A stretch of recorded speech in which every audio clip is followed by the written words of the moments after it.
শিয়া তো আমরাও, এখন শিয়া মানে এখন কতখানি শিয়া, আপনি কোনটা না? আহলে হাদিস যারা, আচ্ছা ওরা আহলে হাদিস, আমরা আহলে হাদিস না? কি আমরা মানি না নাকি? না হাদিস ওরা একারা মানে?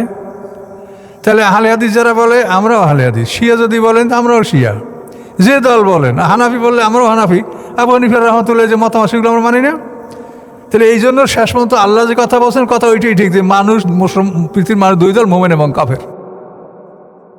তো এই দলগুলি করার পরিণাম খুবই খারাপ এবং এগুলির পরিণাম খুবই ভয়ঙ্কর। এই জন্য আমরা যেন সীমার মধ্যে থাকি। তো ইরানে যে ঘটনা ঘটেছে এটা নিয়ে সারা বিশ্বে মানে একটা থমথমে ভাব, যেটা আসলে নানা মানুষের মধ্যে নানা চিন্তা ভাবনা। পৃথিবীতে একজন ইমানদার মানুষ যে লা ইলাহা ইল্লাল্লাহ বলে, এরকম একটা মানুষ মারা গেলে, বিপদগ্রস্ত হলে আমরা তার জন্য দোয়া করব, এটা আমাদের কাজ, এটা আমরা করতে পারছি। কাজেই শিয়া সুন্নি যাই বলেন, এর কোনোটাই আল্লাহর পক্ষতে এর অনুমোদন নাই।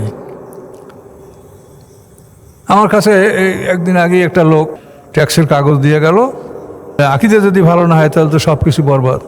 তো নিজের পরিচয় দিলেন যে আমাদের আকিদা ভালো, আমি আহলে হাদিস। এখন আহলে হাদিস আকিদা ভালো, অন্য যারা তাদের আকিদা কি খারাপ? তো এইভাবে আমরা বিভক্ত হওয়াটা তো আমাদের ঠিক না। কোরআন যেটা বলছে এর বাইরে যাই করবেন সেটার জন্য আপনি আল্লাহর কাছে দায়ী থাকবেন।